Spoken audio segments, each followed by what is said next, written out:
The Protector, A Vindication, by J.H. Merle d'Aubigné. The book bears a dedication to the theological faculty of the Frederick William University at Berlin as a mark of gratitude from the author. There then follows an advertisement by the author.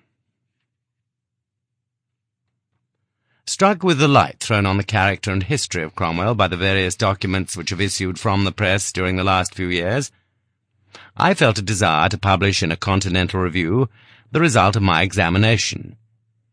But so great was the interest I found in my subject that I have written a book rather than an article, and am now compelled to renounce my first intentions and to lay this historical essay before the public in the form of a distinct work.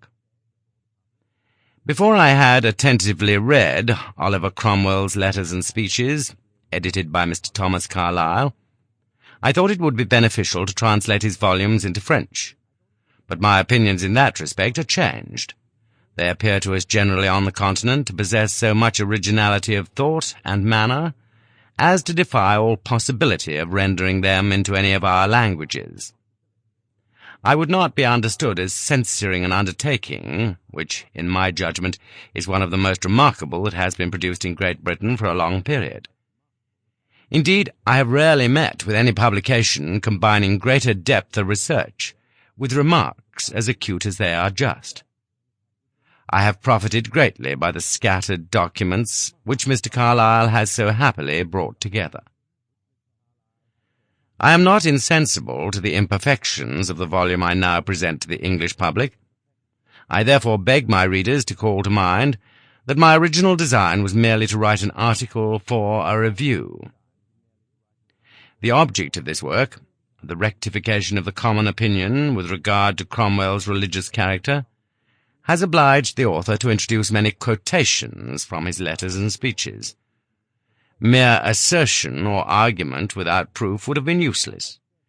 It is not we who ought, in this day, to justify the great Protector. He should justify himself. And fortunately, authentic and authoritative testimony is not wanting for this purpose. This circumstance will explain the difference between the volume now submitted to the reader and the author's other historical compositions. But he may also observe that the special nature of this work seemed occasionally to require him to introduce reflections, somewhat more extended, perhaps, than proper. Sample complete. Ready to continue?